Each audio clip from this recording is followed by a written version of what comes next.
అలానే శేషరావు, అఘోరి అలియాస్ శ్రీనివాస్ ప్రస్తుతం చెంచులగూడ జైల్లో ఉన్నారు. అక్కడికి ఎందుకు వెళ్ళారు? ఉండాల్సింది సంగారెడ్డి జైల్లో కదా అనుకోవచ్చు. కరెక్ట్గా ఈ పాయింట్ దగ్గరే అసలు అఘోరి ఆడ మగ లేదా మాడాన ఏంటి అనేది తేల్చాలి. తేల్చకుండా జైల్లోకి ఎంటర్ కావడానికి లేదు, జైలు లోపలికి వెళ్ళడానికి లేదు. అందుకే సంగారెడ్డి జైలుకి పోలీసులు ఈ శ్రీనివాసుని తీసుకెళ్ళినప్పుడు అక్కడ జైలు అధికారులు ఆడ మగ తేల్చాలి, తేల్చిన తర్వాతనే జైల్లోకి ఎంటర్ కానిస్తామని చెప్పి అక్కడ ఉన్నటువంటి జైలు అధికారులు చెప్పారు. దాంతో పోలీసులకి ఏమీ అర్థం కాక హాస్పిటల్కి తీసుకెళ్లారు. హాస్పిటల్కి తీసుకెళ్ళి ఆడ మగ తేల్చమని చెప్పి అక్కడ హాస్పిటల్లో ఉంచారు.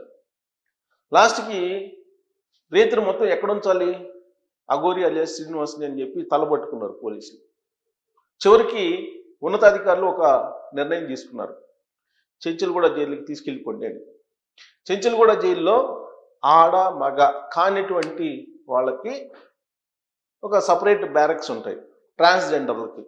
మరి శ్రీనివాస్ ట్రాన్స్జెండరా అని అంటే వైద్యులు కూడా నిర్ధారించట్లా. లింగం సగం ఉంది సగం లేనట్టు ఉందని చెప్పి డాక్టర్లు చెప్తున్నారు. ఆయన ఏ లింగమో కూడా డాక్టర్లు చెప్పలేకపోతున్నారు. సరే ఏదో ఒక లింగం ముందు అయితే బ్యారక్లో వేయండి అని చెప్పి ట్రాన్స్జెండర్లో బ్యారక్లో వేశారు అని చెప్పి తెలుస్తుంది. ఆ సందర్భంగా శ్రీనివాస్ జైలు అధికారుల మీద రివర్స్ అయ్యారని కూడా తెలుస్తుంది. ఏ విషయంలో రివర్స్ అయ్యారనంటే జైలు నిబంధనల ప్రకారం ఆయన వేషధారణ ఏదైతే ఉందో దాన్ని తీసేయాలి. ఫస్ట్ తీసేసి ఆయన మామూలుగా జైలు నిబంధనలు పాటించాలి. ఆయన నేను వేషధారణ వేసుకుంటాను, నేను పౌడర్ పూసుకుంటాను, బూడిది పూసుకుంటాను, మాలలు వేసుకుంటాను అని అంటే కుదరదు. అక్కడ జైలు నిబంధనల ప్రకారమే నడుచుకోవాలి. అందుకే జైలు నిబంధనల ప్రకారం సాధారణమైనటువంటి దుస్తులు వేసి, రిమైండ్ ఖైదీకి వేసేటువంటి దుస్తులు వేసి బ్యారెక్లో లోపల పడేశారు. అక్కడ ఉండేటువంటి ట్రాన్స్జెండర్లు ఇతన్ని రిజెక్ట్ చేస్తున్నారని చెప్పి తెలుస్తుంది. అక్కడ ఉండేటువంటి వాళ్ళు ఇలాంటి వాడు అసలు మేము ట్రాన్స్జెండర్స్వి, ఇతను ట్రాన్స్జెండర్ కాదు, ఆడ కాదు, మగ కాదు, 4వ జెండర్, కాబట్టి ఇక్కడ వద్దని చెప్పేసి వాళ్ళు రివర్స్ అవుతున్నటువంటి పరిస్థితుల్లో అక్కడ ఉన్నటువంటి చెంచులగూడ జైల్లో ఉండేటువంటి అధికారులు ఇప్పుడు తికమక పడుతున్నారు. అసలు ఈ శ్రీనివాస్ని ఎక్కడ ఉంచాలి, శ్రీనివాస్ కథ ఏంటి, ఇతను 14 రోజుల రిమాండ్ విధించారు, ఈ 14 రోజుల పాటు ఇతన్ని ఎక్కడ ఉంచాలి అనే దాని మీద వాళ్ళు కూడా తలబొట్టుకుంటున్నటువంటి పరిస్థితి. లాస్ట్కి అసలు వైద్యులు లింగ నిర్ధారణ పరీక్ష చేశారా లేదా, చేస్తే ఏ లింగం అని చెప్పి తేల్చారు అనేది పెద్ద చర్చ నడుస్తుంది. వైద్యులేమో ఆయన ఆడ మగ అనేదాన్ని పోనీ ఆయన ఈ రెండు కాదు, పోనీ ట్రాన్స్జెండర్ అంటే ట్రాన్స్జెండర్కి సంబంధించిన లక్షణాలు అతనిలో లేవు అని చెప్పేసి వైద్యులు చెప్తున్నారు. మరి ఇది 4వ జెండరా, ఉండేది 3 జెండర్లు, 4వ జెండరా అనేటువంటిది ఇప్పుడు ఒక పెద్ద చర్చ నడుస్తుంది. ఈలోపుగా నాకు ఒక వీడియో తారసపడింది సోషల్ మీడియాలో. అది ప్రపంచ యాత్రికుడు తయారు చేసినటువంటి వీడియో. దాంట్లో అతను చెప్పిన దాని ప్రకారం ఏంటంటే ఇతనికి చిన్న వయసులో వరి బీజం వచ్చింది. సైకిల్ మీద ఎక్కువ వెళ్తూ ఉంటే ఆ వరి బీజం మీద వస్తే ఆ వరి బీజానికి సంబంధించి ఆపరేషన్ చేసుకుంటే అది రియాక్ట్ అయ్యి ఒక పార్ట్ని తీసేయాల్సి వచ్చిందట.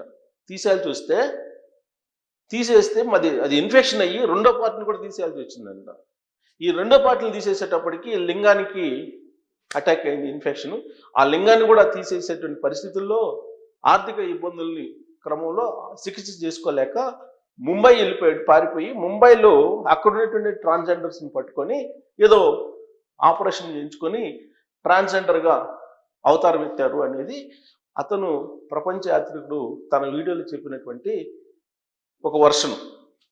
మరి అది నిజమవుతుందో ఆయనకి తెలియాలి, ఆ ప్రపంచ యాత్రికుడికి. ఆయన మాత్రం చెప్పారు దాదాపు 1.5 మిలియన్స్ చూశారు జనం కూడా, నెటిజన్స్ కూడా. మరి అందుకే ఇప్పుడు వైద్యులు ఇతను ఏ జెండర్ అనేది నిర్ణయించలేకపోతున్నారా. యాక్చువల్గా ట్రాన్స్జెండర్గా కన్వర్ట్ కావడం అనేది ఒక ప్రక్రియ, దాన్ని ఇతను పూర్తి స్థాయిలో ఇంప్లిమెంట్ చేయలేదనేది ఒకటి. ఎందుకంటే ఇతనికి ఇన్ఫెక్షన్ చూడటంతో ఆయనకి లింగాన్ని తొలగించారని చెప్పి చెప్తున్నారు. సో కాబట్టి ఏది ప్రపంచ యాత్రికుడు చెప్తుంది దాని ప్రకారం. కాబట్టి ఇతను ట్రాన్స్జెండర్గా పూర్తి స్థాయిలో మారలేదు. ఇప్పటికీ కూడా మగ లక్షణాలు ఉన్నటువంటి ట్రాన్స్జెండర్. జనరల్గా ఏంటంటే మగ నుంచి ఆడగా మారటం, ఆడ నుంచి మగ్గా మారటం అనేది ఈ ఆపరేషన్ ద్వారా చేస్తుంటారు. కాకపోతే పూర్తి స్థాయిలో లోపల ఉండేటువంటి ఈ డిఎన్ఏస్ని కానీ ఇతరత్ర ఎంజైమ్స్ని కానీ మార్చడం అంత ఈజీ కాదు. పైగా ఇతన్ని డిఫరెంట్ వ్యవహారం అని చెప్పి చెప్తూ ఉన్నారు. అందుకే బహుశా వైద్యులు కూడా తికమక పడుతున్నారు, ఏ జెండర్ ఇతను అనేది కూడా నిర్ధారించలేక. అతని ప్రవర్తన కూడా విపరీతమైనటువంటి ప్రవర్తన ఉంది. ఎందుకనంటే పోలీసుల మీద తిరగబడతాడు, త్రిశూలంతో పొడి చేస్తానంటాడు, తాంత్రిక పూజలు చేస్తానంటాడు, మిమ్మల్ని నాశనం చేస్తానంటాడు, ఎవరిని పడితే వాళ్ళ మీద రివర్స్ అవుతూ ఉంటాడు. అనేక సందర్భాల్లో మనం చూసాం. 4 నెలల్లో తెలుగు రాష్ట్రాల్లో విచ్చలవిడిగా అడ్డు అదుపు లేకుండా తిరిగి లాస్ట్కి ఒక అమ్మాయిని ట్రాప్ చేశాడు. ఒక అమ్మాయిని ట్రాప్ చేస్తే ఆ అమ్మాయి పెళ్లి కూడా చేసుకునే పరిస్థితి, పెళ్లి కూడా చేసుకున్నారు ఇద్దరు కలిసి ఎక్కడికి వెళ్ళి.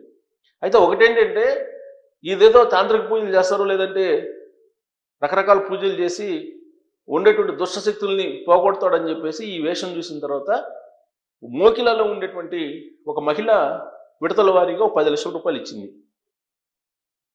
కానీ ఈయన చేసినటువంటి పూజలకి ఏమాత్రం ఫలితం లభించలా. ఈలోపుగా వర్షిణి వ్యవహారం తెర మీదకి వచ్చింది. తెర మీదకి రావడంతో ఇతను బోగస్ అని చెప్పి ఆవిడ తెలుసుకున్నారు. దాంతో పోలీస్ కేసు పెట్టారు. పోలీస్ కేసు పెడితే మోకిలా పోలీసులు ఉత్తరప్రదేశ్ మధ్యప్రదేశ్ బార్డర్లో ఉన్నటువంటి ఇతన్ని అఘోరి అలియాస్ శ్రీనివాస్ అలాగే వర్షిని ఇద్దరిని తీసుకొచ్చి వీళ్ళని కోర్టులో ప్రొడ్యూస్ చేస్తే సంగారెడ్డి కోర్టులో సంగారెడ్డి జైలుకి రిమాండ్కి వేశారు. సంగారెడ్డి జైలుకి రిమాండ్కి వేస్తే సంగారెడ్డి జైలుకి తీసుకెళ్ళి ఆ జైల్లో పెడదామని చెప్పి చూస్తే ఆ జైలు అధికారులు ఒప్పుకోలా. అసలు ఏ జెండర్ అనేది తెలియకుండా మేమెట్ట పెడతాము, కాబట్టి మేము ఈ జైల్లో మేము ఉంచలేమని చెప్పారు. అంటే సంగారెడ్డి జైల్లో మహిళలకు పురుషులకు మాత్రమే ఉన్నాయి బ్యారెక్స్, అటు ఇటు కాని వాళ్ళకి లేవు, ట్రాన్స్జెండర్స్కి అసలు లేవు అక్కడ. సో ట్రాన్స్జెండర్స్కి ఎక్కడ ఉన్నాయి, చెంచల్గూడలో ప్రత్యేకమైన బ్యారెక్లు ఉన్నాయి. అక్కడికి అర్ధరాత్రి తీసుకెళ్లారు, టెస్టులు చేయించి వైద్యుల చేత తీసుకెళ్ళి అక్కడ చేస్తే వైద్యులేమో సర్టిఫికేట్ ఇవ్వరు, ఏ జెండరో చెప్పలేని పరిస్థితి. సో దాంతో వాళ్ళు అక్కడ తీసుకెళ్తే ట్రాన్స్జెండర్ బ్యారెక్లో చేస్తామంటే ట్రాన్స్జెండర్లు ఒప్పుకోవట్లేదు అక్కడ. సో దీంతో గందరగోళమైనటువంటి పరిస్థితుల్లో ఇప్పుడు శ్రీనివాస్ ఉన్నారు. అక్కడ జైల్లో ఉండేటువంటి జైలర్స్ కూడా ఇతని ప్రవర్తన నచ్చక ఇతను అదుపులోకి పెట్టాలి అని వాళ్ళ స్టైల్లో వాళ్ళు ఇతనికి బాగా ఇచ్చారు అని చెప్పి అంటున్నారు కోటింగ్. మరి ఆ కోటింగ్ ఎఫెక్ట్ కనీసం అతనికి ఉన్నటువంటి విపరీతమైనటువంటి ఆలోచనలు ఏవైతే ఉన్నాయో వాటిని తగ్గిస్తాయా, జైలు నుంచి బయటకు వచ్చిన తర్వాత అతని ప్రవర్తన ఎలా ఉంటుంది అనే దాని మీద మీరు ట్రోల్ చేయొచ్చు. అలాగే వర్షిణిని వదిలిపెడతాడా ఇప్పటికైనా, లేదంటే ఇంకా 11 మందిని ట్రాప్ చేశాను, 11 మంది ఉన్నారు నా దగ్గర అని అంటున్నారు. మరి ఆ 11 మంది కూడా వస్తారా? ఇప్పటికే మొదటి భార్య నేనని చెప్పి రాధిక అనే అమ్మాయి వస్తుంది. మరి ఈ విధంగా ఎంతమందిని ఆయన చీట్ చేశారు. చీటింగ్ కేసులో ఆల్రెడీ బుక్ అయిపోయి జైల్లో ఉన్నాడు ఇప్పుడు. సో అతను జైలుకి వెళ్తాడని చెప్పి అనేక మంది చెప్పారు. నాకు తెలిసి కాశీలో ఉండేటువంటి బాలకృష్ణ స్వామి అనే ఒక ఆయన ఉన్నాడు. ఆయన నెల కింద చెప్పాడు ఇతను బోగస్ అఘోరి, ఇతను పోలీసులు అరెస్ట్ చేసి లోపల వేయాలి అని చెప్పి అనేక సార్లు డిమాండ్ చేశారు. ఇప్పుడు నిజంగానే ఆయన చెప్పినట్టు జైలు పాలయ్యాడు ఇతను శ్రీనివాస్ అలియాస్ అఘోరి. మరి ఇంతకాలం పాటు ఈ 4-5 నెలల పాటు సనాతన ధర్మం హిందూ ధర్మానికి నష్టం చేకూరింది కదా. ఇలాంటి వాళ్ళని ఆదిలోనే హిందూ సంస్థలు కానీ లేదంటే ఆర్ఎస్ఎస్ విహెచ్పి లాంటివి ముందుకు వచ్చి నిలువరించినట్టయితే ఈ డ్యామేజ్ జరగదు కదా. సనాతన ధర్మం హిందూ ధర్మం ఇలాంటి వాళ్ళ వల్ల పలసన అవుతుంది కదా. అందుకే ఇప్పటికైనా సరే ఇలాంటి వాళ్ళని కట్టడి చేయాల్సిన బాధ్యత కేవలం పోలీసుల్లో, లేకపోతే ఏదో చీటింగ్ చేస్తే కేసు పెడితే వాళ్ళదో అనుకోకుండా హిందూ సంస్థలు సనాతన ధర్మం కోసం హిందూ ధర్మం కోసం తామున్నామని చెప్పేటువంటి వాళ్ళు ఇట్లాంటి వాళ్ళని కట్టడి చేయాలి, భవిష్యత్తులోనైనా బయటికి రాకుండా. మరి అలాంటి పరిస్థితి ఉంటుందా మన సమాజంలో? మళ్ళీ శ్రీనివాస్ ఇంకొక అవతారం ఎత్తి వస్తాడా, తాంత్రిక పూజలు చేస్తాను భయపించేసి అందరినీ మీరు నాశనం అయిపోతారు, నా జోలికి వస్తే అని చెప్పి ఆయన మూఢనమ్మకాలను విసిరేస్తూ ఉంటే వాటిని నమ్మి ఇప్పటికి కూడా ఆయన పంచం చేరే వాళ్ళు ఉంటారా? రాబోయే రోజుల్లో ఏం జరగబోతుంది ఇతని విషయంలో అనే దాని మీద మీరు కామెంట్ చేయొచ్చు. Thank you.